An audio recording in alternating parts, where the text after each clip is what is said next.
Texas Operations Officer Hannah Osborne, also known as Windfall, also known as Barking Dog 9. Anyway, what has occurred is history changed, and now it's been put back on the proper course. But in the process, there will be some turmoil, some death. Not the kind of death you think of, but more like dormancy.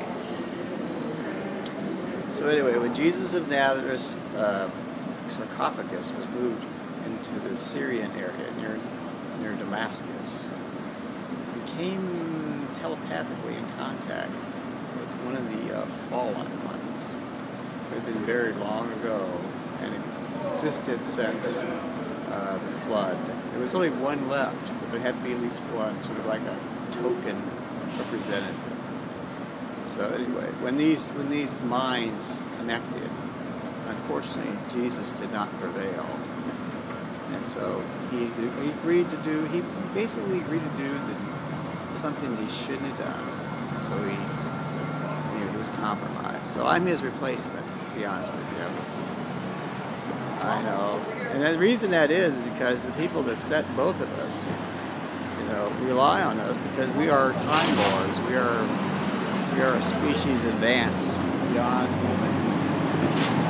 When we come down to humans, near humans, we actually, it's like an allergic reaction. You feel like you're sitting around like a bunch of bees getting ready to sting your ass. I mean, I'm allergic to humans, and more and more. But anyway, so what I did back in 1908, I came to Earth through the vortex. Now, this is all part of a screenplay, so keep that in mind. You have to always couch these things in a certain way, otherwise you'll get sued for libel. Anyway, you remember the movie The Quiet Man? Remember the man that kept noting down details? Well, that's what I do. I note down details. I'm sort of an archivist in addition to being an operative. And also, it's very convenient for me to work for the CIA because, well, they know about our activities and they support us. In addition to the president, he supports us too. I have to say, in all honesty, I'm like Ollie North. The president loves my office.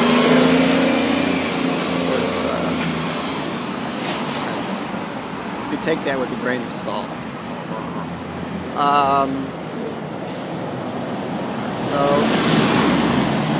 what's happened is the entire planet's been transformed to sort of a hybrid.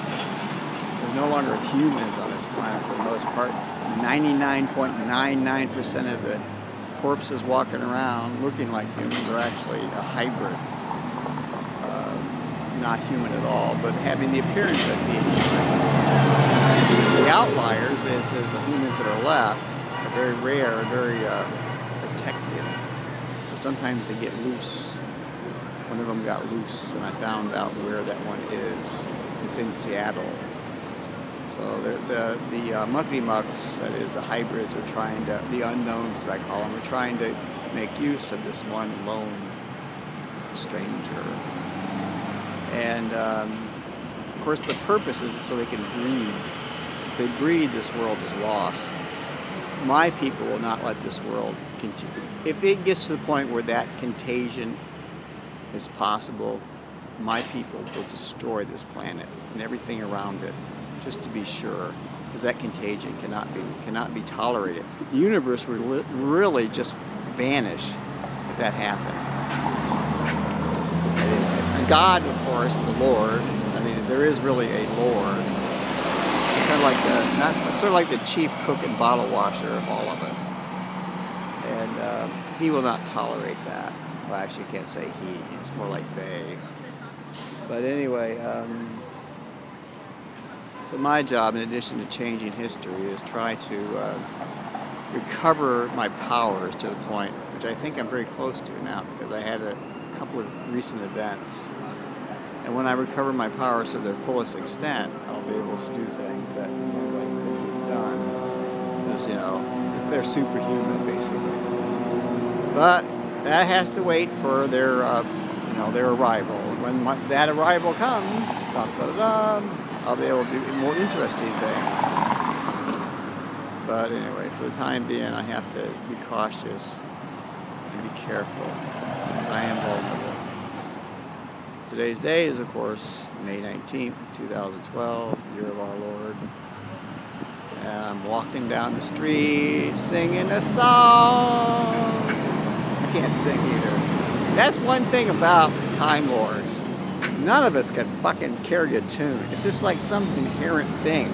It's a biological impossibility for one goddamn Time Lord to carry a tune. None of us have. None of us can sing. It's disgusting, really. I mean, to be a superior race and have no ability to carry a fucking tune is just disgusting, really. It's fucking disgusting. So, that being said, we are capable of doing interesting things, and we know things. Anyway, the interconnectivity of the hybrids is awesome. They literally can transmit all of their data, so to speak, to the collection point where they, of course, have their real boss, who's been around since, well, before Noah. And that being said, I don't know. I sometimes feel I'll suffer the same fate as Jesus, but I don't know, maybe not. It really is a crapshoot, really. It's a crapshoot. I mean, if I turn the wrong way, every little move I make, every step I take is accounted for in history. But yet that accounting, that numbering, is not perfect. Like, well, there was one writer, the Tao. Anyway, the person that wrote the Tao, I would say who that was, but I won't. Anyway, basically, it's like a message in the bottle from the future to the past. It's like, hey kid, you need some help. You know that, don't you? Now that you're over there in this big fucking mess, and you gotta do the deal, you gotta do all this shit, you know you gotta get some help. You know who's gonna help you? You are. You're gonna help yourself. You're gonna send these messages back after you get everything tied up nice and tidy, and then you'll be helped. It's like Bill and Ted's Excellent Adventure,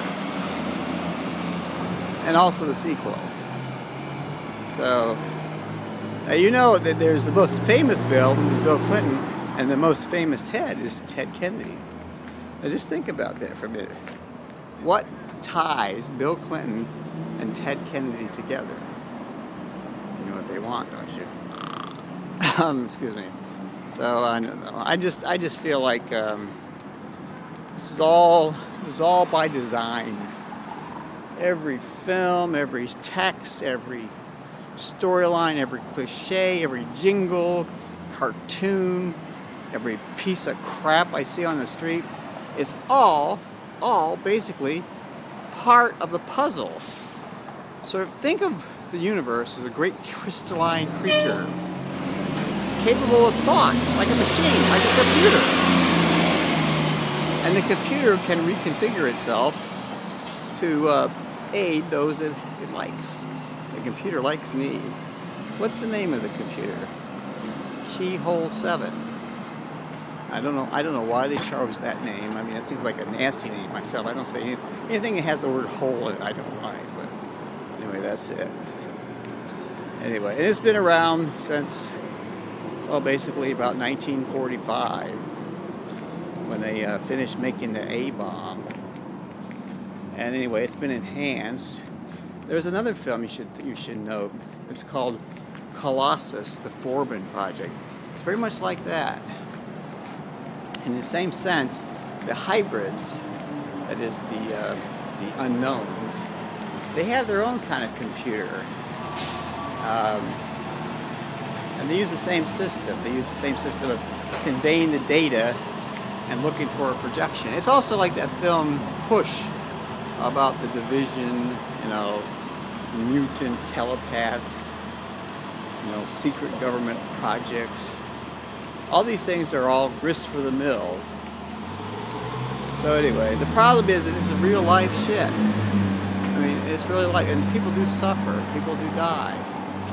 I don't know. You have to kind of look at the word people in kind of like a generic sense. Now, one of my favorite people is a dog. And you say, "Oh, dogs ain't people." Hell yeah, they're people. They're better people than most people. Anyway, I gotta go. I'm starting to smirk. When that happens, I know I've talked too much. Over and out. Spook in Seattle.